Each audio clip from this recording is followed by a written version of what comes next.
This week on We Recommend, we've got two very different games to present you with. The first is Monsters Are Coming, Rock and Road, a tower survivor roguelite which has you defending a moving castle from an endless horde of monsters as you frantically chase down resources to upgrade your city and keep yourself and your denizens alive. So for this week for We Recommend, because that's the title of the show that we're going with, because we're not going to do full branding for it, because that's, how that goes sometimes. But this week I covered Monsters Are Coming, Rock and Road, which is developed by Ludogram. We actually covered a previous game of theirs on the channel. We were sponsored by them at one point for a game they made called Worlds of Arise. It was like a co-op tabletop RPG that our team actually quite liked. Doesn't look like it's sold super great, but that's a little bit of interesting context on that developer. So Monsters Are Coming is everybody's going to get annoyed right away. It is a roguelite, survivor-like, tower defense game. Those are all keywords that make our channel very happy when we bring them up, because it's not a trend or anything going on right now. I mean, they're fun games. Is Monsters Are Coming a fun iteration of those games? It is a very fun iteration of those games. I don't know if you, I know you are addicted to them. I am also addicted to these types of games. I kind of like to play, like all of them are coming out right now. Monsters Are Coming is a really unique blend of a bunch of different genres. So as I said, it's a survivor-like. It's also a tower defense game, and so essentially the general loop is you are defending this constantly moving city and collecting resources on the side. So like crafting, basically. You're breaking down trees, rocks, gold, and you use those resources to upgrade the moving citadel, whatever it is, castle, I guess. And essentially as you're moving through, you're adding new towers, you're adding like resource parts that like fill in, like you can create a resource that like gives you stone, which helps repair the castle when it takes damage, or you can build a forest on the castle, which is bringing in trees and wood so that you can upgrade the attack speed of your towers.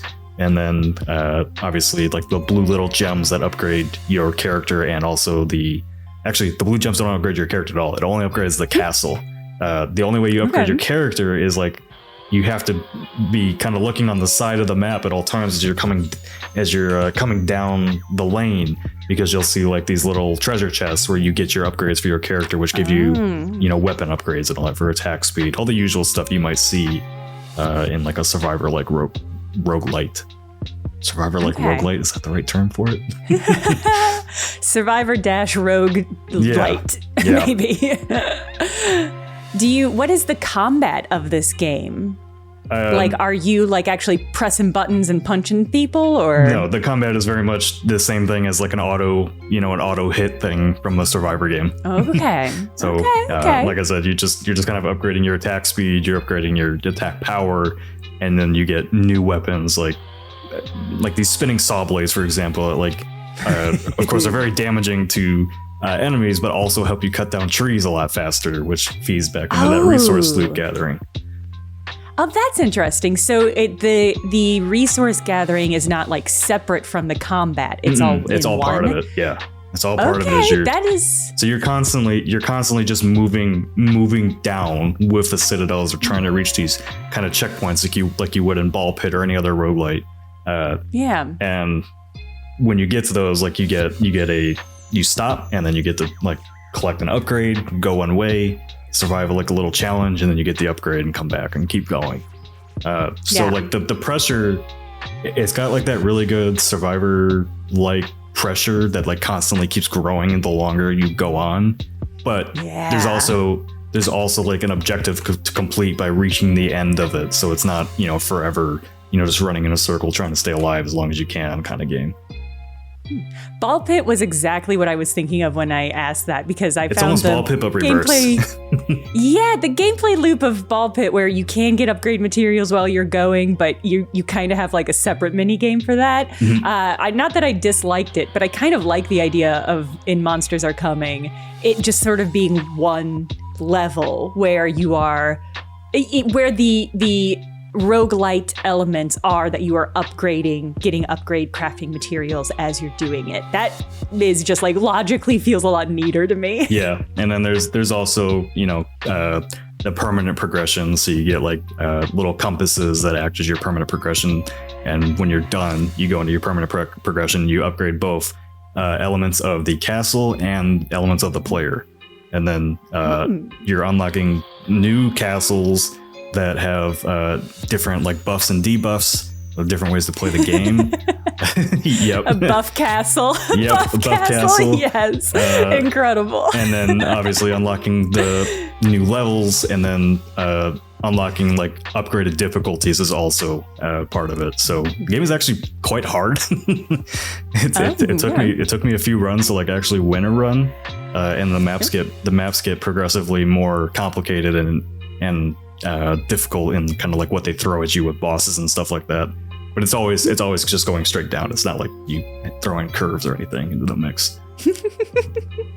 Is this the sort of game that would be good to play while listening to a podcast, or do you think there's more to it? Oh no. This is a perfect podcast game. Yeah. Love that. Yeah. Love that. Yeah. So I heartily recommend this game if you like this turn your brain off genre right now. Like this is my like 7th or 8th game that is now my go-to sleep game. So it's worth it. Check it out. Our next game is Ambrosia Sky Act 1, a first-person goo shooter where you must clear away alien fungus to harvest DNA. It's the gameplay of Power Wash Simulator with a touching story and satisfying movement mechanics. The first game by indie studio Soft Rains. It's truly been an incredible year for games that are good to play while watching something on the side of your screen. Yep. And I feel like Ambrosia Sky, which is my game, is sort of transition. a similar vibe. Thank you. In Ambrosia Sky, you play as a scientist named Dahlia, who is a scarab, and her project is that she is trying to recover DNA that has been like consensually willed to the scarab project in order to obtain immortality for humanity. And the way you do that is by blasting mold. Nick, were you a big fan of Power Wash Simulator?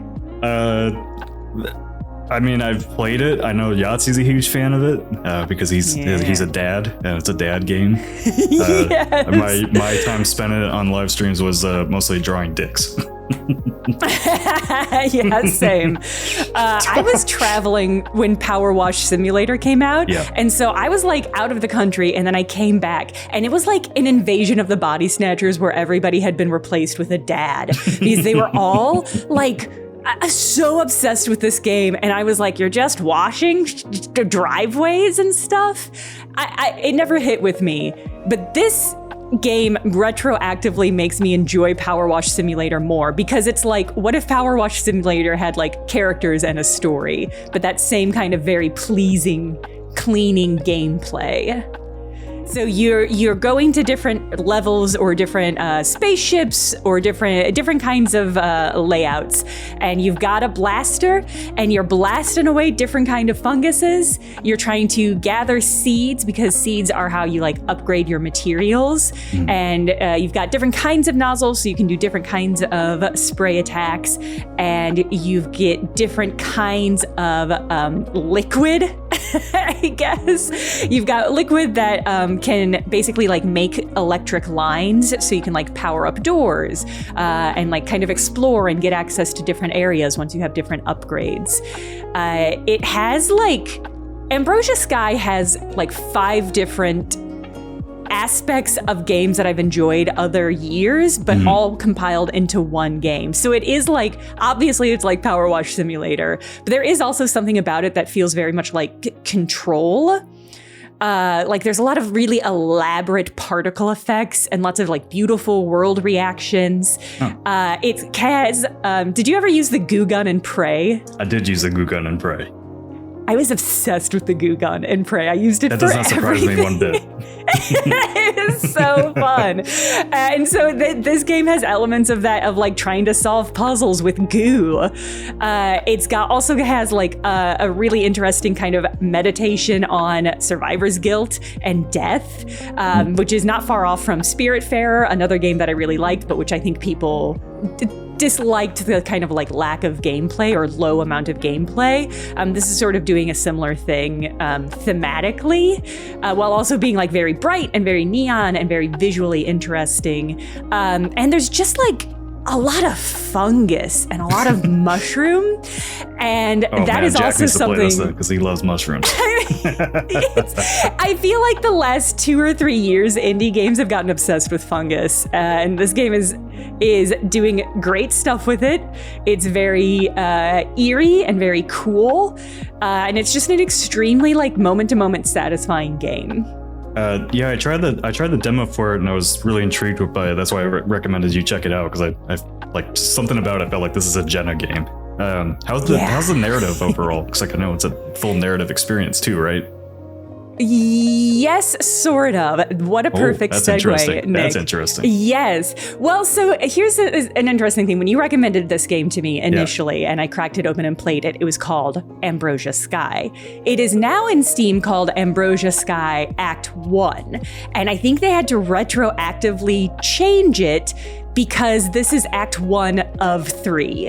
Okay. And I mean, episodic games really had their moment and they have sort of quietly disappeared. But this game seems to be doing something episodic where this is Act 1 and there will be 2 more acts. And I'm not totally certain why this is, but my guess is, if I had to guess, which I don't, but I'm going to anyway, it's that it's small indie studios like this one is made by Soft Rains, and I believe this is their first game. It is their first game. It's a hard time for indie studios to get funding right now, so I'm thinking maybe they're releasing Act 1 in order to basically fund the rest of the game. And I think that might put some people off from trying it, but here's what I'll say. It's only $15. I think $15 is well worth it for the quality and pleasingness of the gameplay, but it does mean, like, from a narrative standpoint, I don't know how the whole narrative is going to line up. Another really pleasing aspect of this game is that you have a zip line. Zip lines and ragdolls make every game better. It doesn't matter what game it is. If you put a ragdoll in it or a zip line, I immediately add, like, if it's out of a 10 and you're in an 8, you have a zip line and a ragdoll, you're a 10 out of 10. It's extraordinarily satisfying to either use it to, like, it's basically a Spider-Man. I hate to keep referencing other games, but it's basically a Spider-Man where you're like zipping and grabbing like upgrades or explosives and like using it to navigate the areas. And it's possible to, like, in some of the levels you can turn off the gravity if you like open a secret door, and then you can just like your 0G floating, just like pew, pew, pew, and then blasting stuff with your hose. It's very, very pleasing. There's some combat, but it's very mild, and it's not very intense, so I wouldn't worry about that if that is something you're concerned with. Monsters Are Coming is out now on Steam and Xbox for $8.99, and it is also available on Xbox Game Pass. Ambrosia Sky is available now on Steam for $14.99. Thanks for tuning in to this week's We Recommend, and we'll see you back here next week for another round of interesting games for you to check out.